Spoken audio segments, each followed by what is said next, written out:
नमस्कार। IND 24 के सभी दर्शकों को मेरा प्यार भरा नमस्कार। मैं आपके साथ वर्षा। कहते हैं कि नई विकास होगी, नई बात होगी जब नेतृत्व क्षमता युवाओं के हाथ में होगी। तो आज का हमारा विषय है नेतृत्व क्षमता का विकास कैसे करें। और हमारे साथ एक बार फिर मौजूद है motivator doctor Rajesh Sharma ji. Sir, एक बार फिर आपका बहुत स्वागत है। नमस्कार। IND 24 के सभी जागरूक युवाओं को, जो सारे के सारे आपके इस नेतृत्व को लेके, इस नेतृत्व की ध्वजा को लेके आगे बढ़ने को तैयार है। प्यारे युवाओं, बहुत बहुत नमस्कार और स्वागत आपका। तो देखिए, नेतृत्व विकास के ऊपर आज हम बात करेंगे और एक बार फिर नेतृत्व के ऊपर ढेर सारा ज्ञान देने के लिए हमारे साथ सर मौजूद है। सबसे पहला सवाल सर आपसे कि नेतृत्व क्षमता का विकास कैसे करें। वर्षा, ये बड़ा ही वर्तमान की परिस्थितियों को लेके, जब हम सबसे युवा देश के नागरिक हैं, आज जो है भारत पूरे विश्व में सबसे युवा देश है।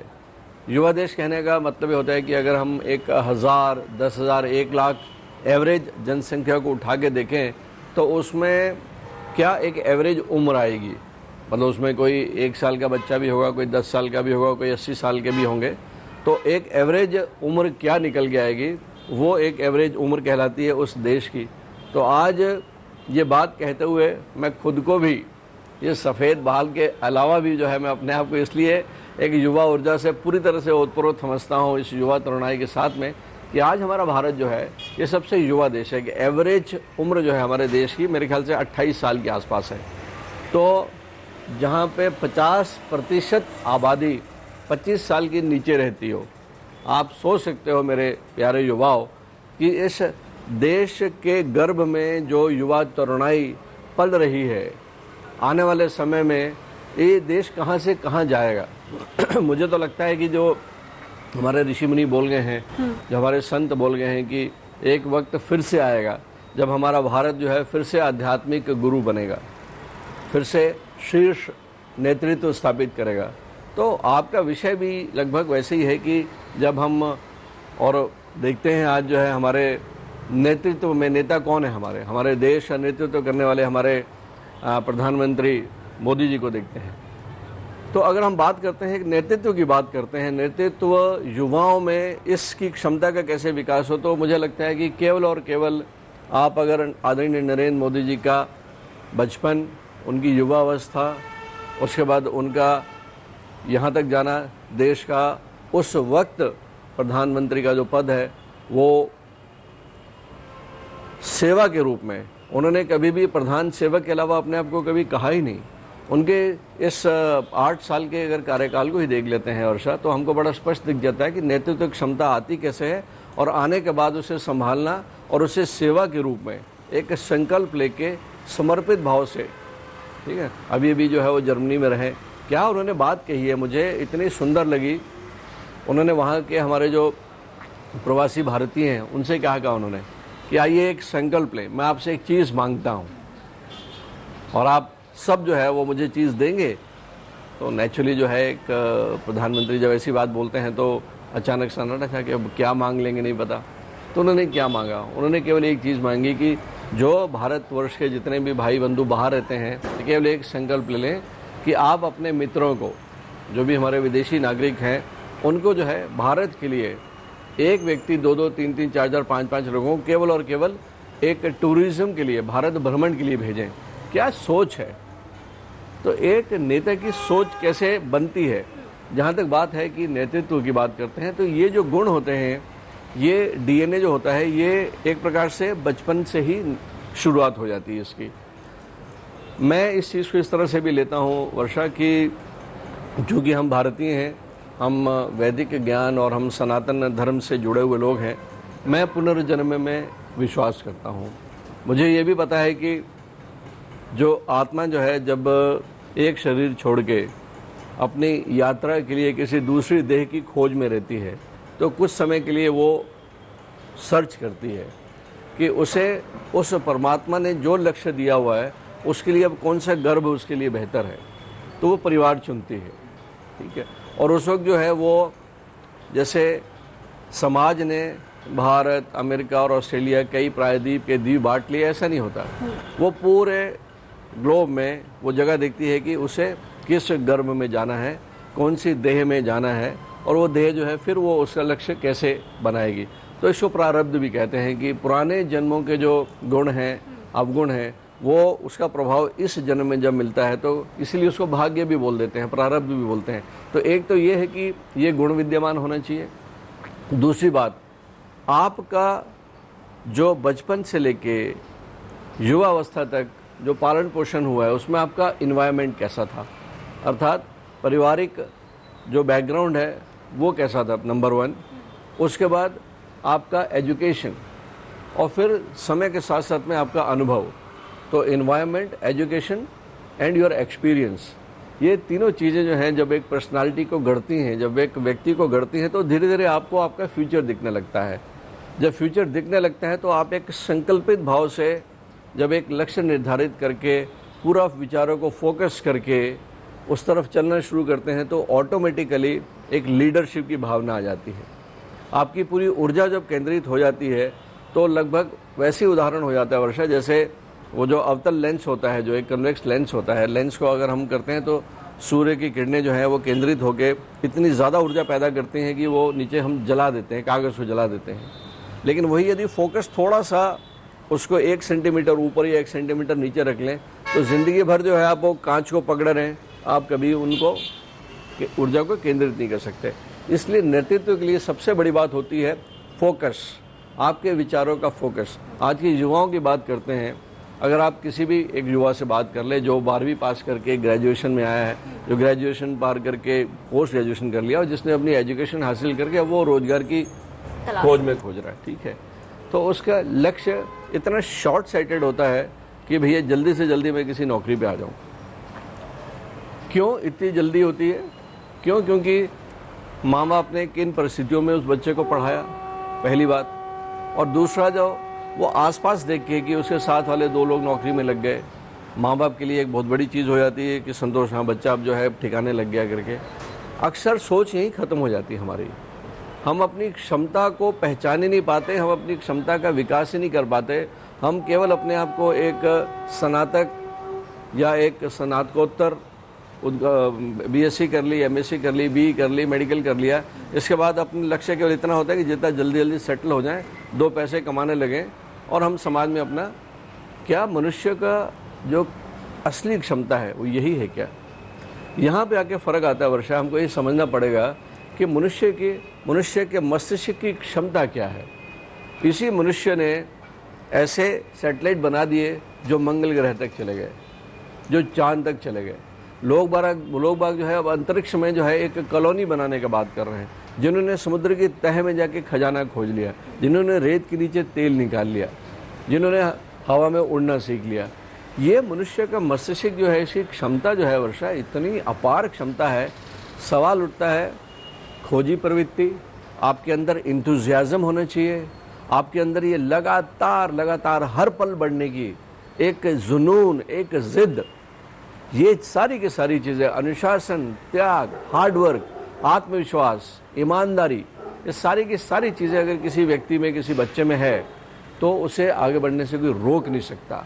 वो ऐसा जैसे मतलब अचानक से आपने फराटा दौड़ देखी होगी, यदि जॉनसन की बात करते हैं, दौड़ रहे हैं अचानक एक को ऊर्जा आ जाती है, जैसे रॉकेट लग जाता है, सबसे आगे निकल जाता है।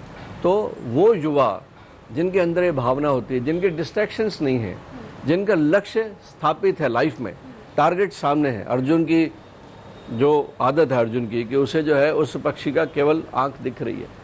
ये लक्ष्य अगर आप स्थापित कर लेते हो तो ये विश्वास करिए कि ईश्वरीय शक्तियाँ, देवीय शक्तियाँ आपका रास्ता प्रशस्त करने लगती हैं वर्षा, और धीरे धीरे अपने आप जो है आपके बाकी सारे काम तो ईश्वर देखता है।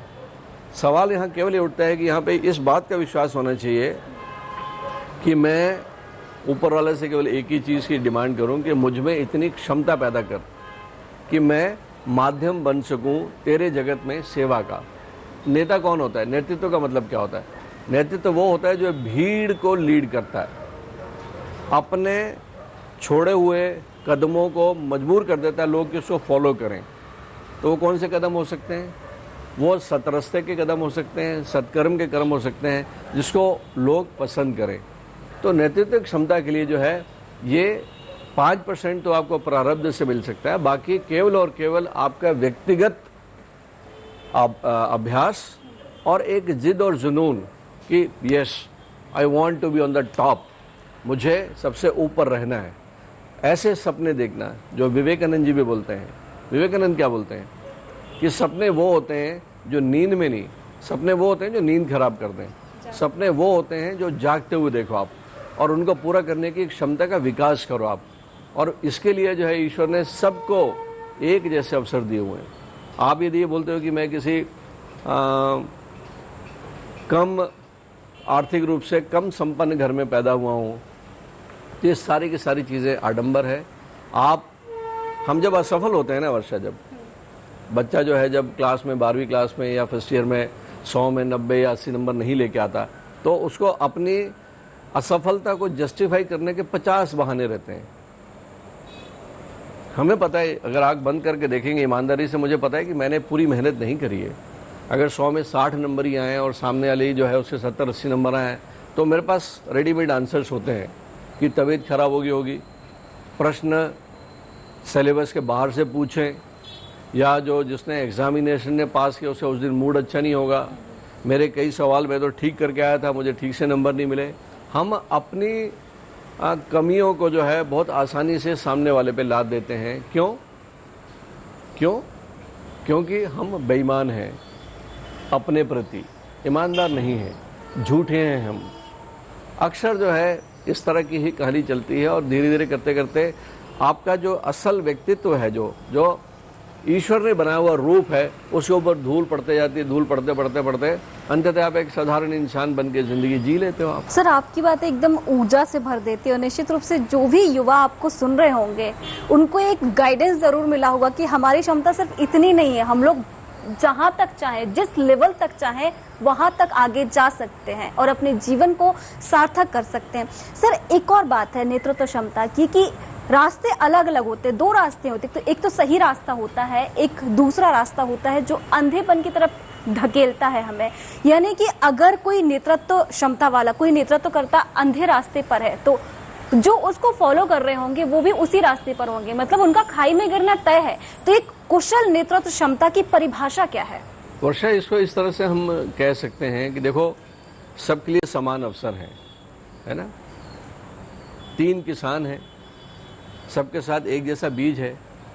अब वो अपने अपने खेत में उसको फसल बोने के लिए जा रहे हैं, ठीक है। अब बीज तीनों ने डाला है, लेकिन एक व्यक्ति ने अपना बेसिक बैकग्राउंड तैयारी नहीं किया, उसने ज़मीन पे जाके कुछ काम नहीं किया, उसने ना उसने ज़मीन की गड़ाई करी है, ना उसने उस खेत को तैयार किया है, ठीक है। और वो सीधे जाता है, बीज डाल देता है। ऑलरेडी वहाँ पे कई झाड़ियाँ, कई इस तरह के वीड्स जो हैं, जंगली झाड़ियाँ ऑलरेडी उसमें पर्याप्त मात्रा में है। अब उसका बीज जो है वो जंगली झाड़ियों के बीच में क्या करेगा, और वो आशा करता है कि मेरे को अच्छी फसल हो जाए। बेसिक फॉल्ट है। और दूसरा जो किसान है वो अपनी मेहनत करता है, मेहनत करके सब चीज़ें देखता है, लेकिन वो इन्वायरमेंट की कमी है, उसको मालूम नहीं कब बरसात आ सकती है, उसे नहीं पता, ठीक है। उसके आसपास अगर कोई नहर नहीं है, वो भी मेहनत कर रहा है। और तीसरा किसान है, वो पूरे चातुर्य के साथ में, पूरी समझदारी के साथ में ऐसी ज़मीन पे तैयारी करता है जहाँ पे पानी की पर्याप्त मात्रा है, जहाँ पे उसे पता है कि उसे पूरा वातावरण का, मौसम का उसको ज्ञान है, और वही सेम बीज तीनों के पास है, लेकिन यहाँ कह सकते हैं कि किसकी फसल अच्छी होगी। ऐसे ही अगर हम बात करते हैं, नेतृत्व की बात करते हैं, तो 2 चीज़ें हमको देखनी पड़ेंगी। देखिए, रावण में भी नेतृत्व था, ठीक है, ब्राह्मण था रावण, और शिव भगवान की उपासना करते करते उसके अंदर कई शक्तियाँ विराजमान थी, तो नेतृत्व तो उसमें भी था। लेकिन अंततः क्या हुआ, तामसी प्रवृत्तियों के कारण खुद तो गया ही गया, साथ में पूरी लंका की सफाई करवा दी उसने। तो नेतृत्व का मतलब यह नहीं होता, नेतृत्व का मतलब होता है कि हम सत्कर्म करें। देखिए, धर्म क्या होता है, अगर हम बात करते हैं तो ये हिंदू, सिख, मुस्लिम, ये धर्म नहीं है बेसिकली, ये तो एक विधियां हैं। धर्म केवल और केवल इस विश्व में धर्म केवल एक ही है, इंसानियत का धर्म। और इंसानियत के धर्म के कुछ साफ सिंपल नियम होते हैं कि आप सामने वाले से हमेशा ऐसा ही व्यवहार करें जैसा आप स्वयं उससे चाहते हैं। केवल ज़िंदगी का केवल एक असूल फॉलो कर लेते हैं यदि, तो धीरे धीरे करते करते ये बिल्कुल राम राज्य हो जाएगा, सतयुग में बदल जाएगा। आप जब किसी और से इस तरह से बात करोगे जैसे आप सामने वाले से चाहते हो कि आपसे बात करे, तो उसके बाद कुछ चाहिए नहीं होता। यही नेतृत्व है। और जहाँ पे बात आती है कि अपने स्वार्थ के तहत जो है, मतलब मैं ऐसे कर्म करूँ जहाँ पे जो है सामने वाले का हानि हो, मुझे लाभ हो, अक्सर यही होता है। ये घूस, ये भ्रष्टाचार, ये दुनिया भर की कहानी, अपने छोटे छोटे भौतिक सुखों के लिए हम नुकसान करते हैं। और यही कारण है कि आज कहाँ से कहाँ तक जा चुके हैं। मतलब आज जो है अगर कोई व्यापारी अपने लाभ के लिए मिलावट करता है तो कितनी जनरेशन को ख़राब करता है वैसा। तो सवाल उठता है कि अगर नेतृत्व की बात करते हैं तो हर व्यक्ति में वो गुण है, हर व्यक्ति में। एक छोटे से परिवार की बात करते हैं, आपका परिवार है, मेरा परिवार है, सबका परिवार है, हमारे दर्शक है, एक छोटा सा परिवार होता है। उस परिवार में भी नेतृत्व होता है, एक नेता होता है, एक लीड करता है। उस घर का मुखिया हो सकता है, वो पिता हो सकता है वो माँ हो सकता है कि आपका बड़ा भाई हो। उस घर की भी एक परंपरा है, एक संस्कार है और किसी न किसी सिद्धांत के तहत चलता है। उसके बाद जो है आप जहाँ जिस कार्यालय में काम करते हैं, आप एक IND 24 की बात करते हैं, इनका भी कोई एक नेतृत्व होगा। हर चीज़ का अगर कॉरपोरेट वर्ल्ड की बात करते हैं तो किसी भी संस्था के लिए, किसी भी इंस्टीट्यूट के लिए विजन, मिशन, ठीक है, सारे के सारे SOPs होते हैं, लिखे हुए होते हैं कि हमको चलना कैसे है। आप डिफ्लेक्ट नहीं कर सकते। तो ये जीवन की बातें जो हैं अगर हमको जल्दी समझ में आ जाती हैं जब हम 8वीं 9वीं 10वीं क्लास में होते हैं। तो जैसे होते हैं ना कि बच्चे के जो है जो पालने में उसके बच्चे के पूत के पाँव दिख जाते हैं करके, तो ये पता चल जाएगा आपको कि किस बच्चे में क्षमता। जो टीचर है वो क्लास में बता लेता है, समझ में आ जाता है बच्चे की कि 40 बच्चों की क्लास में कौन सा बच्चा है जो डिसिप्लिन्ड है, जो अनुशासन में है, जिसकी कॉपी किताब साफ़ सुथरी है, उसी बच्चे को मॉनिटर बनाया जाता है, उसी बच्चे को मॉनिटर बनाते हैं, है ना। ये बाय डिफ़ॉल्ट आता है। आप भी अगर जो है अगर आप किसी दूसरी तीसरी चौथी पाँचवीं क्लास में 2-3 दिन जाके देखोगे तो आप खुद जो है वहाँ पे बता सकते हो कि हाँ ये बच्चा बाकी बच्चों से अलग है।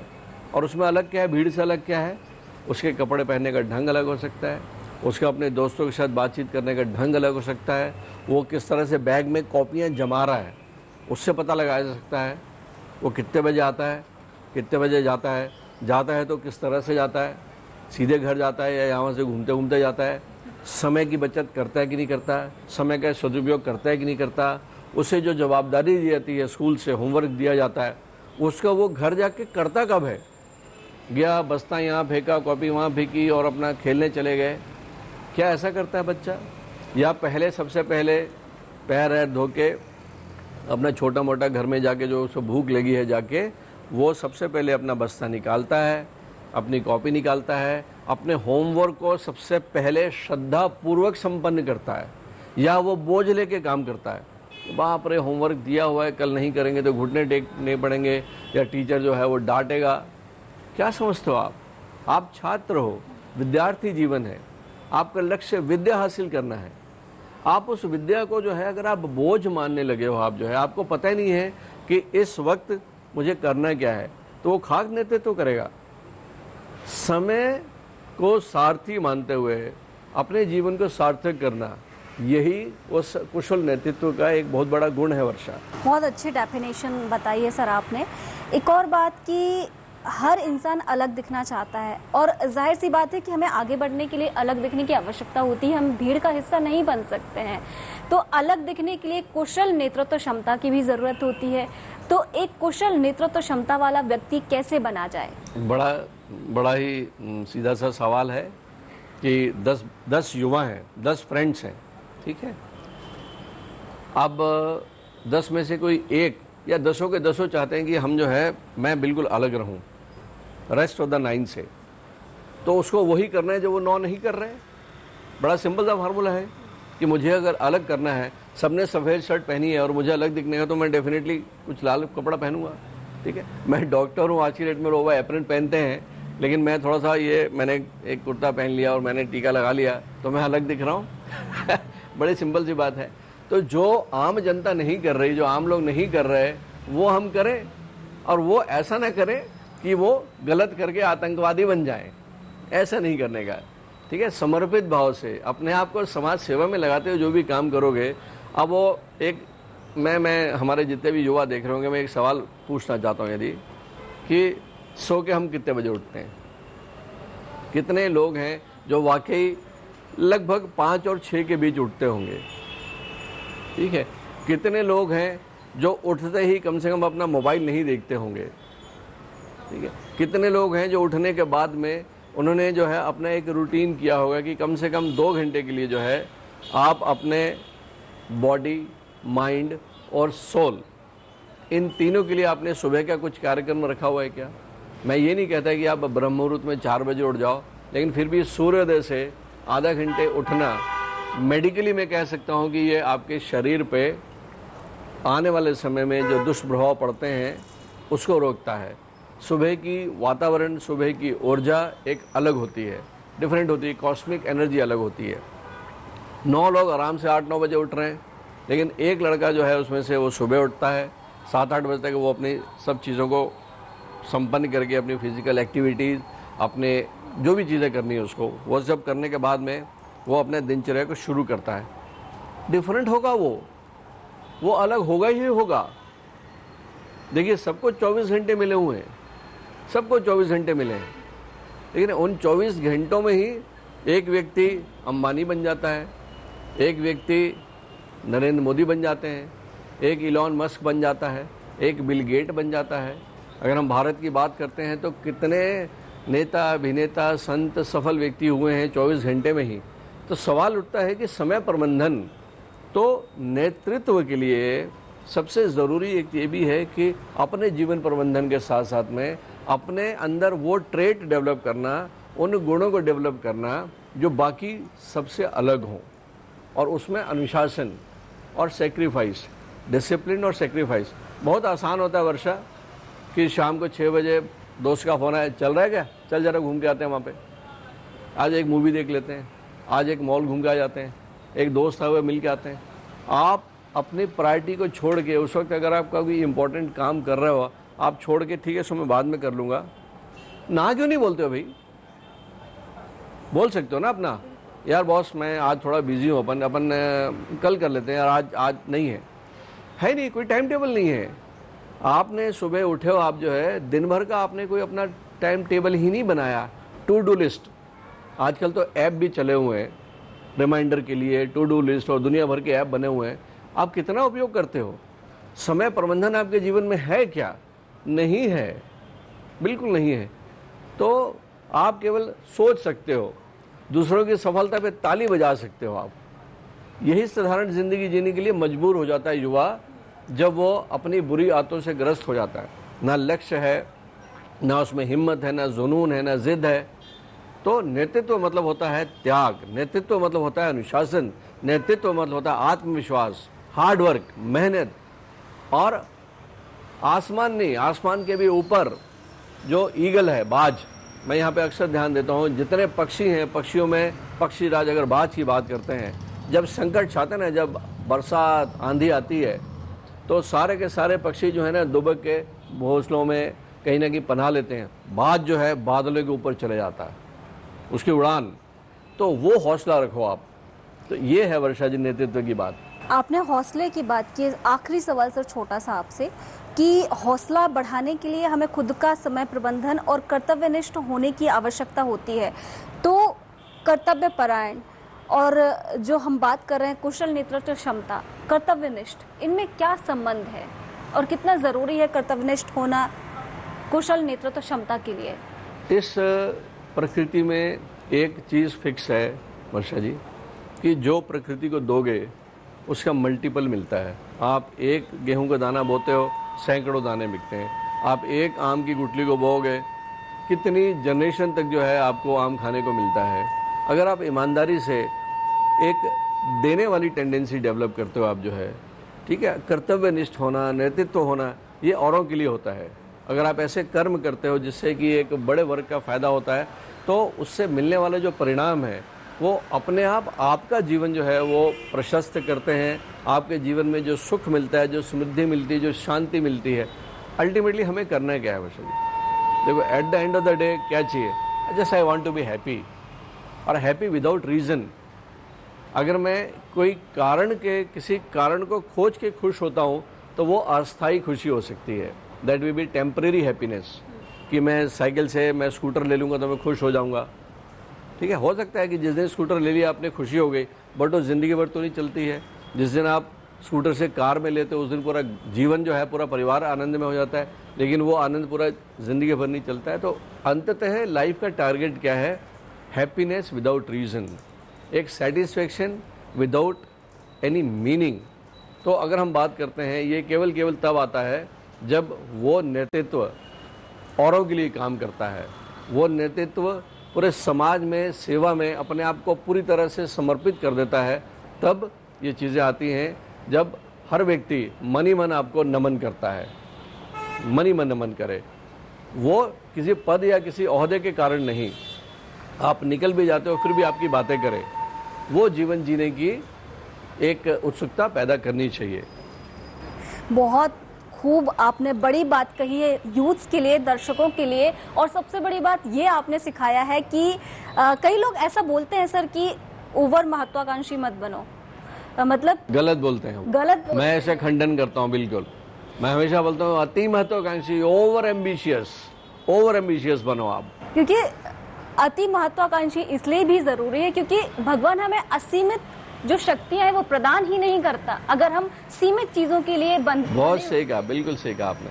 और ये सीख आप हमेशा दर्शकों को देते हैं और कहीं ना कहीं मोटिवेट भी होते होंगे लोग कि हमें यहाँ तक सीमित नहीं रहना है, बहुत आगे जाना है। सर बहुत शुक्रिया आपका, धन्यवाद। तो अगले प्रोग्राम के लिए फिर मिलेंगे अगले एक नए टॉपिक के साथ। हमें इजाजत दीजिए, नमस्कार।